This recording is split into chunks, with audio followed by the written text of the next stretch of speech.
আসসালামু আলাইকুম, আমি Shaon Saudagar, Konika designs BD senior instructor. তো আজকে আমরা দেখব অ্যাডোবি ইলাস্ট্রেটরে টাইপ টুল। টাইপ টুলের শর্টকাট হচ্ছে টি। তো আমরা সিলেকশন টুলে আছি এখন। আমরা যদি টি ক্লিক করি তাহলে টাইপ টুলে চলে যাব। তো আমি একটা ক্লিক করতেছি, দেখেন ডিফল্ট ভাবে একটা লেখাও আসবে লরেম ইপসাম নামে। তো ডিফল্ট ভাবে লেখাটা আপনি লিখতে পারবেন এবং আমাদের যে কন্ট্রোল প্যানেল আছে সেই কন্ট্রোল প্যানেল থেকে আপনি ডিটেলসটি আপনি কন্ট্রোল করতে পারবেন। তো এখান থেকে কিন্তু আমরা বড় করতে পারতেছি সরাসরি। ঠিক আছে, আমরা যা লিখলাম, তো আমরা এখন ৮০ পয়েন্ট দিয়েছি। তো আমরা যদি এটাকে ধরে বড় করতে চাই ডিফল্টলি ভাবে, তাহলে আমরা যেটা করব সেটা হচ্ছে সিলেকশন টুলে চলে যাব এবং একুরেট ভাবে আপনাকে বড় করতে হবে। তো শিফট ধরে আপনি একুরেট ভাবে বড় করতে পারবেন এবং শিফট অল্টার ধরে আপনি একুরেট ভাবে বড় করতে পারবেন। দেখতেই পাচ্ছেন কিভাবে বড় হচ্ছে এবং শিফট ধরলে কিভাবে বড় হচ্ছে। ঠিক আছে, এটা হচ্ছে একটা নিয়ম। তো আমরা যদি শিফট অল্টার না ধরে যদি বড় ছোট করি, জিনিসটা এরকম হয়ে যাবে, এরকম হয়ে যাবে, এরকম হয়ে যাবে। তো এটা নিয়মের মধ্যে পড়ে না, টাইপের নিয়মের মধ্যে পড়ে না। এরকম কিরকম দেখা যায়, যদি আমরা লম্বা করে দেই বা এরকম বেঠে করে দেই তাহলে কিরকম দেখা যায়, তাই না? তো এরকম এটা আসলে হয় না। আপনাকে একুরেট ভাবে যেই কোনো টাইপ ইউজ করতে হবে, ফন্টটাকে ইউজ করতে হবে, একুরেট বড় ছোট করে আপনাকে ফন্টটাকে ইউজ করতে হবে। ঠিক আছে, তো টাইপ টুল দিয়ে এইভাবে আমরা স্টেপলি নিতে পারি। এখন আমাদের সাইজ আছে 121.683। তো আমরা ১২১ দিয়েছি, ২১-এর উপরে আছে। তো আমরা দিচ্ছি হচ্ছে ১০০ বাস। ঠিক আছে, এখানে ফন্ট সাইজের মধ্যে আমরা ১০০ দিলেই কিন্তু ১০০ চলে আসতেছে এবং আমরা এটাকে কপিও করতে পারি। তো আমরা অল্টার দিয়ে কিন্তু কপি করতে পারি, আপনারা সবাই জানেন। তো না জানলে অবশ্যই আপনারা ব্যাকের ভিডিওগুলো অবশ্যই দেখে এই পর্যন্ত আসবেন।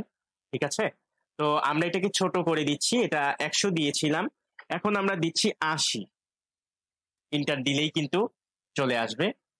ওকে, এরপর আবার আরেকটা নিচ্ছি। তো এটা কত হতে পারে? হ্যাঁ, ঠিক ধরেছেন, আমরা এখন ৮০ পরে দিব হচ্ছে আরো ২০ কমিয়ে ৬০। ঠিক আছে, তো তিনটা জিনিস কিন্তু আমাদের অলরেডি হয়ে গেছে, একটা, দুইটা এবং তিনটা। আমরা কিন্তু যেই কোনো জিনিসকে আহ বলতে গেলে লিখতে পারবো, এডিট করতে পারবো। তো এখানে যদি আমি আমার কোম্পানির নাম লিখি ডাবল ক্লিক করে, রেডি। ঠিক আছে, আমি কোম্পানির নাম লিখলাম এবং এখানে আমার নাম লিখতে পারবো।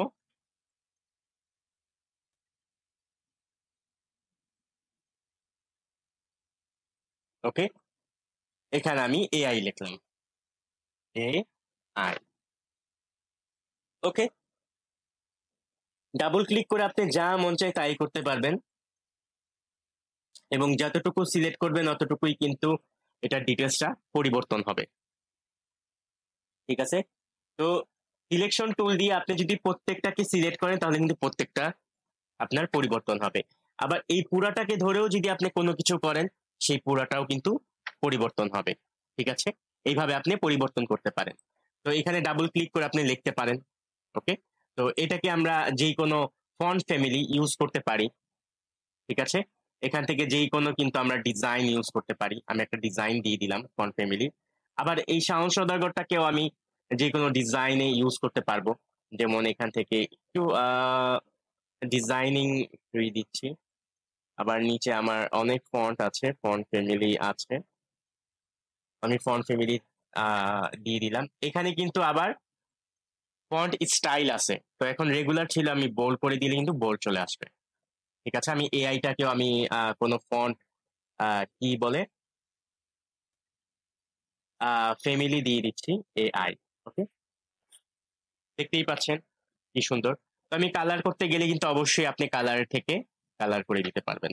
ওকে, আপনি যতটুকু ধরেন, আমি শাওনের শুধুমাত্র শাওনটাকে কালার করতে চাচ্ছি ব্লু, সিলেক্ট করে আমি কালার করে দিলাম এবং পুরোটাকে ব্ল্যাক আছে।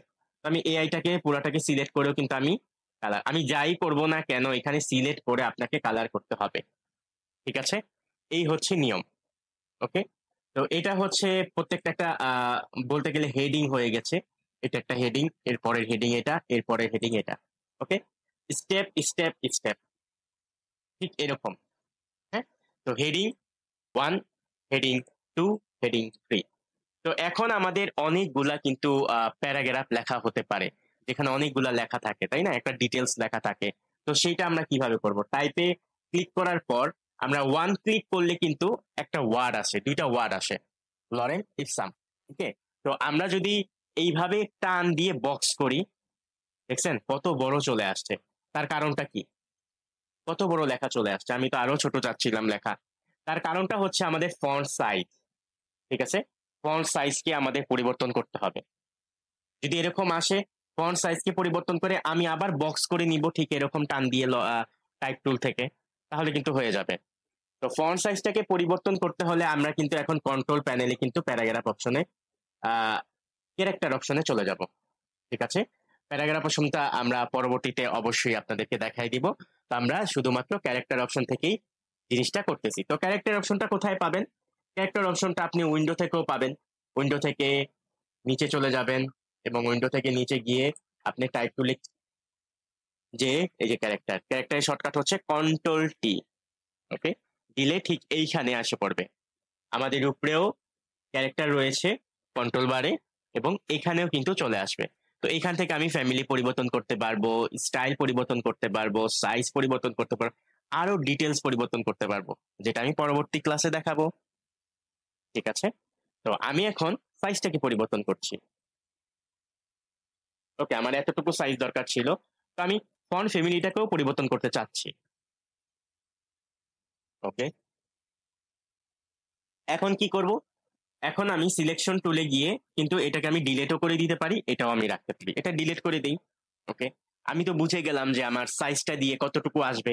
এখন আমি টাইপ টুল নিয়ে এখান থেকে শুরু করে একটা বক্স নিয়ে নিচ্ছি। এতটুকু নিতে পারি বক্সটা, এত বড়ও নিতে পারি। ঠিক আছে, নিজের মতন করে নিবেন। আমি এত বড় নিচ্ছি। দেখেন অনেকগুলা কিন্তু টেক্সট, আপনি যত বড় বক্স নিবেন, সিলেকশন টুলে ক্লিক করে বাইরে ক্লিক করুন, অনেকগুলা টেক্সট কিন্তু অটোমেটিকলি চলে আসবে। ঠিক এইভাবে আপনি হেডিং হিসেবে এইভাবে 1 ক্লিক করে হেডিং নিতে পারেন। ঠিক আছে? এখানে আপনি প্যারাগ্রাফ ভাবে টেক্সট নিতে পারেন। ওকে?